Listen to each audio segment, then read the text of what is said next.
You play this for all the homies stuck in quarantine. The future is uncertain. Nobody really knows what lies around the corner. Please play move fast so but there's never any hope. I gotta watch this. P90 is kind of interesting, dude. I think it's such a like a different weird gun. How have you been? Good the P90. An odd-looking we started weapon this for like with 2 minutes and we stopped equally it. unusual traits. So, what prompted the need for a new breed of SMGs? What was the P90's key rival, and how did it fare?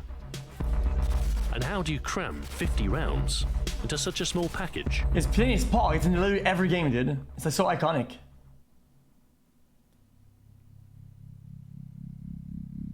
xQcOW, the MP5 was king. You and chat will love it. Since its introduction in the 1960s, no other submachine gun came close to HK's offering. It's compact, and stable. While expensive, if you wanted the best, you bought German. However, the SMG was in danger of becoming obsolete. The development of Kevlar armor in the 1970s and its subsequently increasing availability raised concerns amongst military and police units. SMGs had to adapt. They needed the ability to defeat body armor whilst retaining their compact size. A new class of weapon, part SMG, part carbine. The personal defense weapon. I like this. In 1986, Belgian firearm manufacturer FN Stahl put their expertise to task. A new weapon designed from the ground up. To fit the PDW role, it had to be compact. So, a bullpup configuration was the logical choice, with the magazine feed point located behind the trigger. However, unlike most bullpups, the magazine is inserted at the top of the weapon and lies parallel to the barrel instead of the more conventional perpendicular arrangement.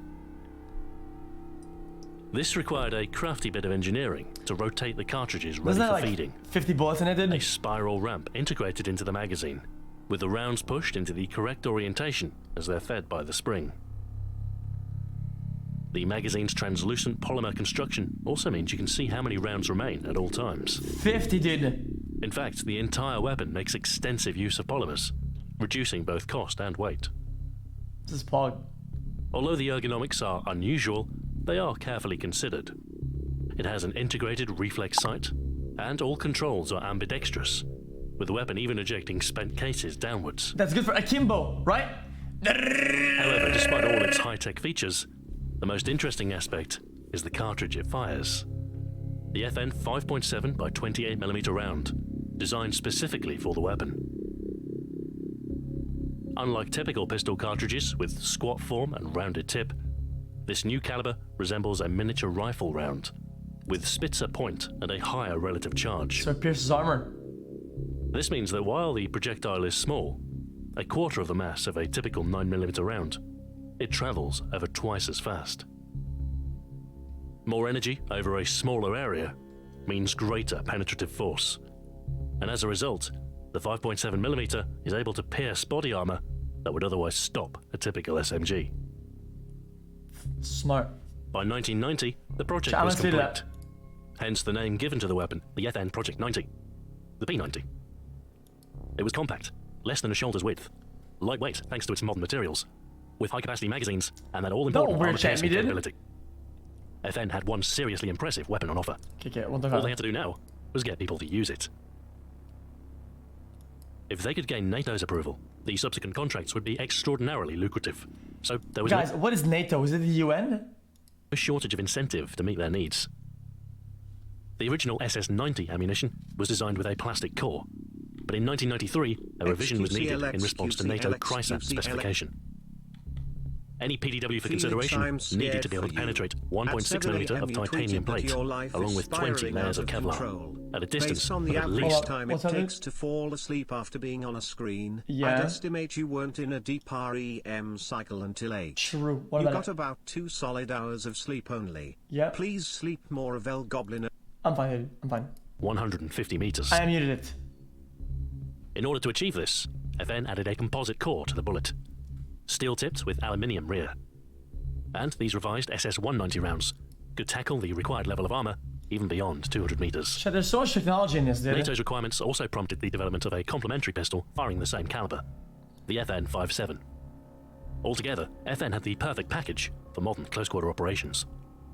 But it wasn't long before they had a rival. 5.7 is a cool-ass fucking gun, Meanwhile, isn't it? Heckler and Koch were stuck in a bureaucratic mire. The German reunification had slashed available defense budgets, forcing them to abandon the ambitious G11 project in favor of the more conventional G36. The nail gun, dude. It was only after Germany's new service rifle... Chat, isn't that the nail gun?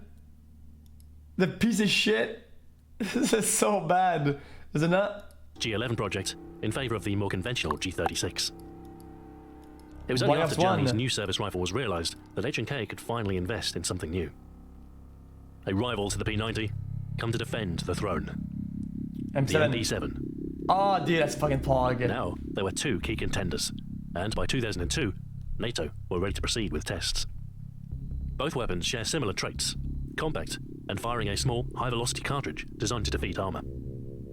The MP7's round was a little less powerful, and its magazine's lower capacity, but the ergonomics did more closely resemble a conventional weapon, and the platform was more flexible, with better support for rail-mounted accessories. Okay. In the end, the Belgian 5.7mm won by a significant margin.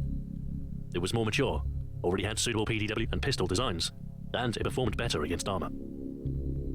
However, the Germans vetoed its adoption. And so, with no consensus, there would be no standard NATO PDW caliber, nor a nominated weapon. Hey, why? Today, the P90 and MP7 both see use amongst police and special forces units all over the world.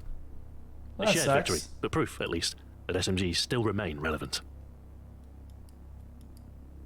Beyond the real world, the odd appearance of the P90 also made it a desirable choice for television and film. After all, it looks like it came straight out of science fiction. True. Perhaps this is why it was chosen as a key weapon in the Stargate SG-1 television series. The P90 was new and thus unfamiliar to most. It's clearly a human design, but there's something otherworldly about it. It also found its way into the hands of the armourers behind the Bond films of the late 90s, appearing quite prominently in The World Is Not Enough. It is, after all, a high-tech gadget, understated, yet powerful. A real gameplay pog. Suave demeanor. The Bond franchise's video games were performing quite well around this time too, courtesy of the success of Rare's GoldenEye 007, which featured its own interpretation of the P90. It isn't the most accurate rendition of the weapon, but it is one of the earliest. From here, it would quickly become a regular sight in games, especially in those with a focus on realistic weapons. Whether practical or not, any realistic military shooter worth its salt has to have the latest GoldenEye reloading. Newer weapons have a certain novelty factor that makes them interesting, although this is never a guarantee of real-world success, as both the OICW and XM8 will attest. There was a risk of the P90 fading into obscurity for a while, but the successful NATO tests and increasing real-world use of the weapon meant that it outlived its time as a gimmick weapon and has since become a staple SMG in many an FPS lineup. And so, instead of sci-fi, the P90 now looks more at home in the hands of special forces. It's a common part of the loadout seen in Call of Duty and Battlefield, and its close-range function obvious. Regular appearance has meant that the unusual has become familiar, and also a favourite. It's an easy weapon to like. One consistent trait across all its depictions is the colossal 50-round magazine, a pocket LMG. It's not without corresponding downside. The per-shot damage is never the greatest, particularly at longer ranges, and sometimes the reloads or other handling aspect in-game can be slow. However, with the typically high rate of fire you'd expect from an SMG, the P90's ability to dispense rounds quickly is remarkable, making for quite a forgiving weapon to use. In some cases, Counter-Strike Global Offensive being one notable example, this can lead to the P90 being seen as a weapon for the less experienced. A reckless tool for rushing headlong. Still, even in the hands of noobs, it's a hard weapon to dislike, and in its relatively short lifespan, the old-looking SMG has found more favour than haters. After all, establishing a new weapon both as a viable tool for combat and a cultural touchstone is no mean feat. FN's foresight helped ensure that the P90 was in the right place at the right time, and its unconventional appearance meant that no one would forget. It might be impossible to know what the future holds, but you'll know it when you see it. True. That was good. I enjoyed it. Decisive victory. It was more informative, but whatever then. But its bold design certainly made an impression. An evolutionary step for small arms. Okay, next.